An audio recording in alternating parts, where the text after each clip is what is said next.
The standard practice for Roman soldiers was simple: attack with the sword in the right hand and use the shield with the left. But that raises an interesting question. Were there left-handed legionaries in the Roman army? And what happened if a soldier naturally used his left hand?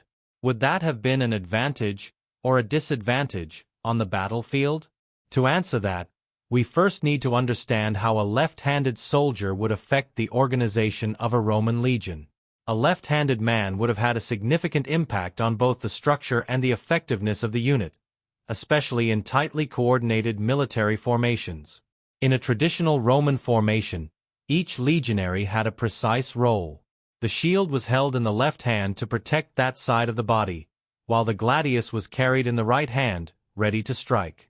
This arrangement wasn't just practical for individual defense, it allowed soldiers to protect one another, with shields overlapping to form a strong wall, while their swords stayed in perfect position for quick and efficient attacks. The entire system was designed around unity. By fighting in this way, Roman soldiers created a line of defense and attack that was nearly impenetrable. Because every soldier carried the shield on the left arm and the sword in the right, the formation stayed compact and coordinated. The overlapping shields covered vulnerable areas, making the line strong and hard to break. But if a left-handed soldier were placed within that formation, the symmetry that made the system so effective would be disrupted. This imbalance would create a weak point in the line.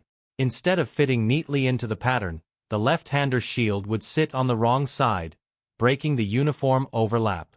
At the same time, his sword, held in the left hand instead of the right, would interfere with the rhythm of the attack.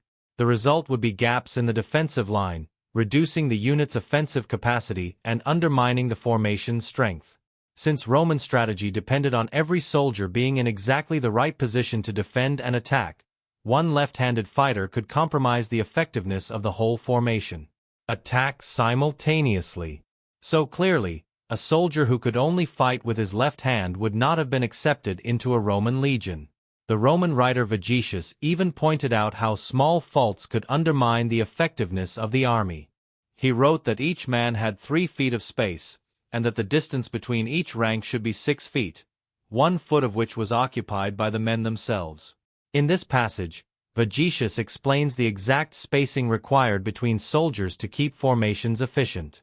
Each soldier had about 3 feet of personal space, which allowed them to move freely without bumping into or blocking one another. This wasn't just for comfort, the space was crucial. It let soldiers maneuver their swords without disturbing the man next to them, while still maintaining the overlap of shields for protection. Maintaining the correct distance was essential for keeping the battle lines strong and tight, without leaving dangerous gaps. In another quote, Vegetius wrote, "No part of training is more essential in action than the soldiers keeping their ranks with the greatest exactness, neither too open nor too close. Troops that are too crowded can never fight properly and only get in each other's way." Here Vegetius makes it clear, if the ranks were too open or too crowded, the result was disorganization. That weakened the defense and made coordinated offensive movements much more difficult. This is why every Roman soldier was trained to hold his shield in the left hand and the sword in the right, following the standard that made their military formations so effective. But does that mean there were no left-handed soldiers in the legion at all? Not necessarily. While a left-hander could cause problems in formation, it didn't automatically mean he was excluded or considered unfit for service. In fact, it's quite possible that left-handed recruits were trained, during their early instruction, to gradually overcome that challenge. And this kind of retraining is not unique to Rome, we still see it today. Many left-handed people are taught to use their right hand for certain activities. For example, left-handers throughout history have often been forced to write, eat, or use tools with their right hand. Left-handers are often forced to use their right hand from a young age, especially for everyday activities like sports, writing, or even using utensils. A clear example of this can be seen in sports such as tennis and basketball. Many left-handed athletes deliberately train to use their right hand, gaining tactical flexibility and becoming more unpredictable to their opponents. In basketball, for instance, a left-handed player might practice dribbling, passing, and even shooting with the right hand, making him more versatile and much harder to defend against. In the Roman legion, the same principle applied. The goal of training was to adapt a left-handed recruit to fight with his right hand so he could perform just like his right-handed peers, without disrupting the formation's effectiveness. This didn't mean losing the natural ability of the left hand.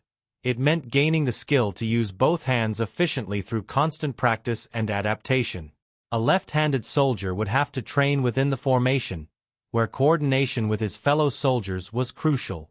He needed to learn to move in exact rhythm with the unit, maintaining the symmetry and effectiveness of the overlapping shields that made the Roman line so strong.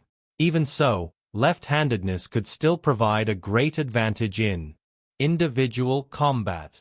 Why? Think about it. From ancient times to today, about 90% of people have been right-handed, and only around 10% left-handed.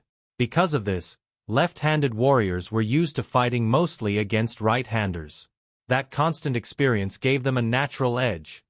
They knew the patterns, the movements, and the typical attack angles of right-handed opponents. But the reverse wasn't true. Right-handed fighters, who almost always trained against others like themselves, were rarely prepared to face the mirrored movements of a left-hander. A left-hander fought in a reversed style compared to a right-hander, creating a surprise factor. His attacks came from unusual directions and angles, which were often harder to block because right-handers weren't trained to deal with them. For this reason, left-handed Roman gladiators were especially prized in the arena. They were considered extremely dangerous opponents and much harder to defeat. But this leads to another question. How did the Romans view someone who was left-handed? Even in more recent history, and across many cultures, left-handed children have been punished or pressured to switch, forced to use the right hand for everyday tasks like writing, eating, or playing. For everyday tasks like writing, eating, or playing. In ancient Rome, being left-handed wasn't seen in a positive light either. The left hand carried negative associations, and left-handers were often viewed with suspicion, scorn, or even superstition. This attitude can already be seen in the very word Romans used for left. The Latin word sinister originally just meant left, but over time it took on darker meanings: evil, unfavorable, or unlucky. The connection between the left side and misfortune was strong. For example, in religious rituals like augury, a bad omen was often signaled by events happening on the left. If a bird appeared on the left side, it was considered a sign of bad luck. So using the left hand wasn't only unusual, it was also associated with evil or even betrayal. Since most people were right-handed, doing things with the left hand was seen as unnatural. Now, there aren't any historical records suggesting that left-handers were directly excluded or punished just for being left-handed, but they were generally linked with negative traits. In a religious context, for instance, if a left-hander performed a ritual act, it could be interpreted as bringing bad energy to the ceremony, because of the symbolic connection between the left side and ill omens. Now I'm curious, are you one of the 10% who's left-handed? Do you think being a left-handed Roman soldier would have been more of an advantage or a disadvantage? Let me know in the comments. And if you enjoyed this video, don't forget to like and subscribe to the channel.